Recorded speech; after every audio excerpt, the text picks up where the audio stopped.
یہ کہانی ایک فرش سے شروع ہوتی ہے، لیکن یہ کوئی عام فرش نہیں ہے۔ یہ وہ فرش ہے جو مکہ کے صحرا کی جھلسا دینے والی دھوپ میں بھی ٹھنڈا رہتا ہے۔ سوال یہ ہے کہ کیسے؟ اس کا جواب سائنس، ذہانت اور کچھ لوگوں کے لیے ایک معجزے پر مبنی ایک حیرت انگیز داستان میں چھپا ہے۔ ذرا سوچئے، ارد گرد کی ہوا شدید گرمی سے تپ رہی ہو اور کوئی ننگے پاؤں ٹھنڈے ٹھار سنگ مرمر پر چل رہا ہو۔ مکہ میں لاکھوں زائرین کے لیے یہ کوئی خواب نہیں بلکہ ایک حقیقت ہے، اور اس کے پیچھے ایک بہت گہرا سوال ہے۔ اچھا، تو اس بارے میں کئی طرح کی باتیں مشہور ہیں۔ کچھ لوگ کہتے ہیں کہ فرش کے نیچے پائپ لگے ہیں، کچھ کا خیال ہے کہ یہ ایئر کنڈیشنڈ ہے، لیکن سچ کہوں تو حقیقت ان سب سے کہیں زیادہ دلچسپ ہے۔ تو آئیے اب پردہ اٹھاتے ہیں اس حیرت انگیز مظہر کے پیچھے چھپے سائنسی راز سے۔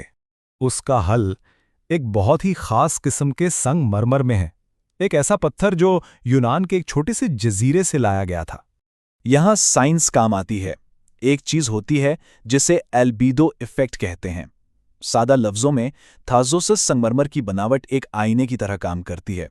یہ سورج کی زیادہ تر روشنی اور حرارت کو جذب کرنے کے بجائے واپس منعکس کر دیتی ہے۔ لیکن صرف صحیح قسم کا پتھر چننا ہی کافی نہیں تھا، انجینئرنگ بھی اتنی ہی اہم تھی، اور سب کچھ ٹکا ہوا تھا ایک بہت ہی مخصوص عدد پر، 5 سینٹی میٹر۔ یہ ڈیزائن کی ذہانت کو ظاہر کرتا ہے۔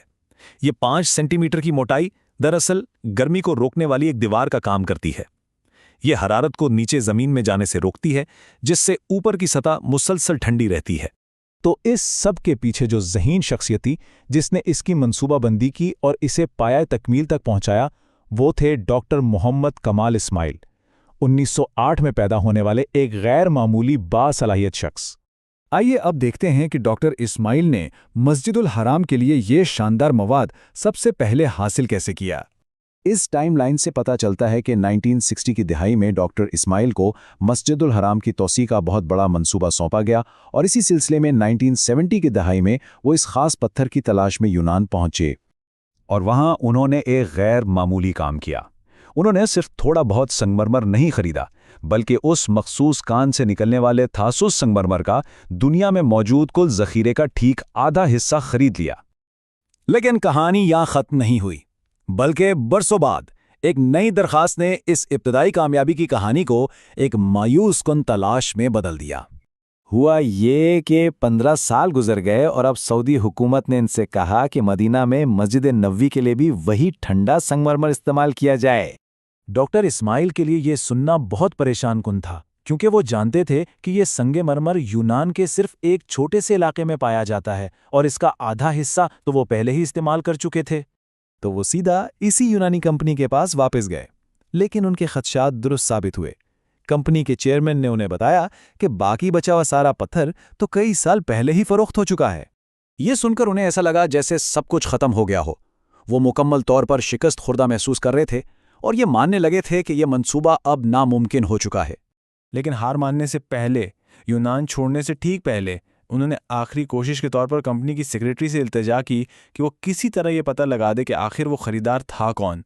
اس کے بعد جو ہوا وہ واقعات کا ایک ایسا موڑ ہے جو تقریباً ناقابل یقین لگتا ہے، کسی معجزے سے کم نہیں۔ ان کی فلائٹ سے صرف چند گھنٹے پہلے فون کی گھنٹی بجی، دوسری طرف سے انہیں خریدار کا پتہ بتایا گیا، اور جیسے ہی انہوں نے نام سنا، ان کا دل زور سے دھڑکنے لگا۔ خریدار ایک سعودی کمپنی تھی۔ وہ سیدھے سعودی عرب میں اس کمپنی کے دفتر پہنچے، اور وہاں ان کے گوداموں میں سنگ مرمر کی پوری مقدار موجود تھی۔ ایک دہائی سے زیادہ عرصے سے بالکل ویسے کی ویسی پڑی ہوئی، کسی نے اسے ہاتھ تک نہیں لگایا تھا۔ یہ منظر دیکھنا تقریباً ناقابل یقین تھا۔ راحت اور جذبات کی لہر اتنی زبردست تھی کہ ڈاکٹر اسماعیل اپنے آپ پر قابو نہ رکھ سکے اور بچوں کی طرح پھوٹ پھوٹ کے رو پڑے۔ اور جب کمپنی کے مالک نے یہ پوری کہانی سنی تو اس نے پیسے لینے سے صاف انکار کر دیا۔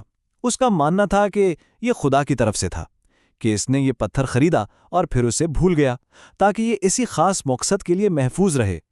آئیے واقعات کے اس غیر معمولی سلسلے پر غور کرتے ہوئے اس بات کو ختم کرتے ہیں۔ ڈاکٹر محمد کمال اسماعیل کی میراث صرف پتھر میں نہیں ہے، بلکہ اس پوری کہانی میں ہے جو محتاط منصوبہ بندی کو ناقابل یقین خوش قسمتی کے ساتھ ملاتی ہے۔ یہ انسانی ذہانت، لگن اور شاید تھوڑے سے ایمان کی طاقت کا ایک زبردست ثبوت ہے۔ آخر میں یہ ہمیں ایک سوچ کے ساتھ چھوڑ جاتا ہے۔ کیا یہ سب ایک شاندار منصوبہ بندی کا نتیجہ تھا،